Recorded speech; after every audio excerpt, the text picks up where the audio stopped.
ಎಲ್ರಿಗೂ ನಮಸ್ಕಾರ. ಇವತ್ತು ನಾನು ಮೂಲಂಗಿಯಿಂದ ಒಂದು ಸಿಂಪಲ್ ಆದ ರೆಸಿಪಿ ತೋರಿಸ್ತಾ ಇದ್ದೀನಿ. ಇದನ್ನು ಸಲಾಡ್ ಅನ್ಬೋದು, ಇಲ್ಲ ಪಲ್ಯ ಅಂತಂದಾದರೂ ಹೇಳ್ಬೋದು. ಮೊದಲು ನಾನು ಮೂಲಂಗಿನ ಸಿಪ್ಪೆ ಬಿಡಿಸಿ ಸಣ್ಣಕ್ಕೆ ಹೆಚ್ಚಿಟ್ಕೊಂಡಿದ್ದೀನಿ. ಹೆಚ್ಚಿಟ್ಕೊಂಡಿರೋ ಮೂಲಂಗಿನ ಒಂದು ಪಾತ್ರೆಯಲ್ಲಿ ಹಾಕಿ ಸ್ವಲ್ಪನೇ ನೀರು ಹಾಕಿ ಬೇಯೋದಕ್ಕಿಡ್ತಾ ಇದ್ದೀನಿ. ಸ್ವಲ್ಪ ನೀರು ಹಾಕಬೇಕು, ಆ ನೀರು ಮತ್ತೆ ಉಪಯೋಗಿಸೋದಿಲ್ಲ. ನೋಡಿ, ಅದರಲ್ಲಿ ಸ್ವಲ್ಪ ಉಪ್ಪು ಹಾಕ್ತಾ ಇದ್ದೀನಿ. ಬೇಯಬೇಕಾದ್ರೆ ಮೂಲಂಗಿಗೆ ಸ್ವಲ್ಪ ಉಪ್ಪು ಹಾಕಿದರೆ ಮೂಲಂಗಿ ಟೇಸ್ಟ್ ಅನಿಸುತ್ತೆ. 5 ನಿಮಿಷದವರೆಗೂ ಬೇಯಿಸ್ಕೋಬೇಕಷ್ಟೇ. ಬೆಂದಾದಮೇಲೆ ಅದನ್ನು ಒಂದು ಬೌಲಿಗೆ ತೆಗಿತಾ ಇದ್ದೀನಿ. ನೀರಿಂದ ಸಪ್ರೇಟ್ ಮಾಡಿಕೊಂಡು ಬರೀ ಮೂಲಂಗಿ ಅಷ್ಟೇ ಒಂದು ಬೌಲಿಗೆ ತೆಗಿತಾ ಇದ್ದೀನಿ. ನೋಡಿ, ಇದು ಮಾಡೋದು ತುಂಬ ಈಸಿ, ತುಂಬ ಟೇಸ್ಟಿಯಾಗಿರುತ್ತೆ ರೊಟ್ಟಿಗೆ ಮತ್ತು ಚಪಾತಿಗೆ ಎಲ್ಲ. ಇದನ್ನು ಆ್ಯಕ್ಚುಲಿ ನನಗೆ ಅಕ್ಕ ಹೇಳ್ಕೊಟ್ಟಿದ್ದು. ರಾಣೆಬೆನ್ನೂರಲ್ಲಿ ನಮ್ಮ ಸಿಸ್ಟರ್ ಇದ್ದಾರೆ, ಅವ್ರು ಹೇಳ್ಕೊಟ್ಟಿದ್ದು. ತುಂಬ ಟೇಸ್ಟ್ ಅನಿಸುತ್ತೆ. ಇವಾಗ ಪದೇ ಪದೇ ಮಾಡ್ತಾನೆ ಇರ್ತೀನಿ. ನೋಡಿ, ಈಗ ಸ್ವಲ್ಪನೇ ಉಪ್ಪು ಹಾಕಬೇಕು. ಇದಕ್ಕೆ ಯಾವ ಆಯಿಲು ಯೂಸ್ ಮಾಡಿಲ್ಲ ಒಗ್ಗರಣೆಗೆ ಅಂತಂದೇಳಿ. ಈಗೇನು ಬೇಯಿಸ್ಕೊಂಡಿರ್ತೀವಲ್ಲ ಅಷ್ಟೇ ಸಾಕು. ಈಗ ಒಂದು ಈರುಳ್ಳಿ ಹೆಚ್ಚಿಟ್ಕೊಂಡಿದ್ದೀನಿ ಸಣ್ಣಕ್ಕೆ, ಅದನ್ನು ಹಾಕ್ತಾಯಿದ್ದೀನಿ. ಸ್ವಲ್ಪ ಕೊತ್ತಂಬರಿ ಸೊಪ್ಪನ್ನ ಸಣ್ಣಕ್ಕೆ ಹೆಚ್ಚಿಟ್ಕೊಂಡು ಅದನ್ನು ಹಾಕಬೇಕು. ಈಗ 1/2 ಸ್ಪೂನು ಖಾರದ ಪುಡಿ ಹಾಕ್ತಾಯಿದ್ದೀನಿ. ಖಾರ ಜಾಸ್ತಿ ಇದ್ದರೆ ಸ್ವಲ್ಪ ಹಾಕಿದರೆ ಸಾಕು. ನಾನು 2 ಚಿಕ್ಕ ಮೂಲಂಗಿ ತೊಗೊಂಡಿದ್ದೀನಿ, ಅದಕ್ಕೆ 1/2 ಸ್ಪೂನ್ ಹಾಕ್ಕೊಂಡಿದ್ದೀನಿ. ಈಗ ಸ್ವಲ್ಪ ಅರಿಶಿಣ, 1/4 ಸ್ಪೂನು ಅರಿಶಿಣ, ಹಾಗೆ ಅರ್ಧ ಸ್ಪೂನು ಗರಂ ಮಸಾಲ ತೊಗೊಂಡಿದ್ದೀನಿ. ಆ್ಯಕ್ಚುಲಿ ನಾವು ಇದಕ್ಕೆ ಸಾಂಬಾರು ಪೌಡ್ರ್ ಯೂಸ್ ಮಾಡ್ತೀವಿ, ಮನೆಯಲ್ಲೇ ಮಾಡಿರೋದು.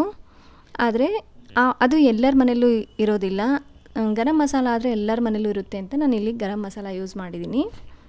ಇದನ್ನು ಒಂದು ಸ್ಪೂನಲ್ಲಿ ಚೆನ್ನಾಗಿ ಮಿಕ್ಸ್ ಮಾಡ್ಕೋಬೇಕು. ನೋಡಿ, 10 ನಿಮಿಷದಲ್ಲಿ ಪಲ್ಯ ರೆಡಿ ಆಗುತ್ತೆ. ಈಗ ನಾನು ಸ್ವಲ್ಪ ಹಸಿ ಕೊಬ್ಬರಿನ ತುರಿದಿಟ್ಕೊಂಡಿದ್ದೀನಿ, ಅದನ್ನು ಮಿಕ್ಸ್ ಮಾಡ್ತಾ ಇದ್ದೀನಿ.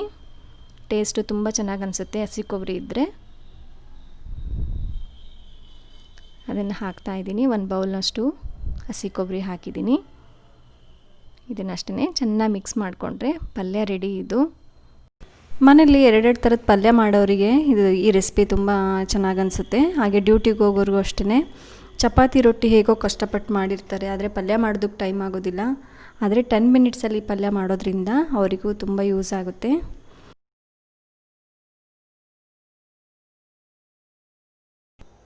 ಇಲ್ಲಿ ನಿಮಗೊಂದು ಟಿಪ್ ಹೇಳ್ತಾ ಇದ್ದೀನಿ. ಈ ಟಿಪ್ ನಿಮ್ಗೆ ಗೊತ್ತಿರ್ಬೋದು ಅಥವಾ ಗೊತ್ತಿಲ್ಲದೆ ಇರ್ಬೋದು. ರೊಟ್ಟಿ ಚಪಾತಿ ಮಾಡಿ ಸೀದೋಗಿ ಅಥವಾ ಎಣ್ಣೆ ಜಾಸ್ತಿ ಹಾಕಿ ಗಟ್ಟಿ ಕೂತಿರುತ್ತೆ ಸುತ್ತ, ನೋಡೋದಕ್ಕೂ ಅಷ್ಟು ಚೆನ್ನಾಗಿ ಕಾಣಿಸೋದಿಲ್ಲ. ಅದನ್ನು ಎಷ್ಟು ಕ್ಲೀನ್ ಮಾಡಿದ್ರೂ ಹೋಗೋದಿಲ್ಲ. ಅದನ್ನು ತುಂಬ ಈಸಿಯಾಗಿ ಯಾವ ಥರ ಕ್ಲೀನ್ ಮಾಡೋದು ಅಂತ ತೋರಿಸ್ತಾ ಇದ್ದೀನಿ. ಫಸ್ಟ್ ಹಂಚನ್ನ ಗ್ಯಾಸ್ ಮೇಲೆ ಇಟ್ಕೊಂಡು ಚೆನ್ನಾಗಿ ಕಾಯೋದಕ್ಕೆ ಬಿಡಬೇಕು. ಹಂಚು ಕಾದಾದಮೇಲೆ ಈ ಥರ ಸ್ಪೂನಲ್ಲಿ ಎಲ್ಲಿ ಗಟ್ಟಿ ಕೂತಿದೆಯೋ ಅದನ್ನೆಲ್ಲ ಕೆರಿತಾ ಬರಬೇಕು. ಆದರೆ ತುಂಬ ಹುಷಾರಾಗಿ ಮಾಡಬೇಕು ಇದನ್ನು. ಅದೇನಾದರೂ ಸ್ವಲ್ಪ ಕಣ್ಣಿಗೆ ಮುಖಕ್ಕೆ ಸಿಡಿದ್ರೆ ತುಂಬ ಡೇಂಜರು. ನೋಡಿ, ಈ ಥರ ಎಲ್ಲ ಕ್ಲೀನ್ ಮಾಡ್ಕೊಂಡಾದಮೇಲೆ ಸ್ಕ್ರಬ್ಬಿಗೆ ಸ್ವಲ್ಪ ಸೋಪ್ ಹಚ್ಕೊಂಡು ವಾಶ್ ಮಾಡ್ಕೊಂಡ್ಬಿಡ್ಬೇಕು. ಈ ಥರ ಬ್ರಷ್ ಮಾಡಿ. ಎಷ್ಟೇ ಹಳೆ ಹಂಚಾಗಿದ್ರೂ ಈ ಥರ ಮಾಡೋದ್ರಿಂದ ಹೊಸಾದ್ ಕಂಡಂಗೆ ಕಾಣಿಸುತ್ತೆ. ನೋಡಿ, ಎಷ್ಟು ಚೆನ್ನಾಗಿ ಕಾಣಿಸ್ತಾ ಇದೆ. ಆದರೆ ಇದು ಇನ್ನೂ ನಾನು ಅಷ್ಟೊಂದು ಗಲೀಜಾಗಿರಲಿಲ್ಲ ಅವಾಗವಾಗ ಕ್ಲೀನ್ ಮಾಡ್ತಾ ಇರೋದ್ರಿಂದ. ಆದರೆ ನಿಮ್ಮದು ಎಷ್ಟೇ ಹಳೆ ಹಂಚಾಗಿದ್ರೂ ಈ ಥರ ನೀಟಾಗುತ್ತೆ.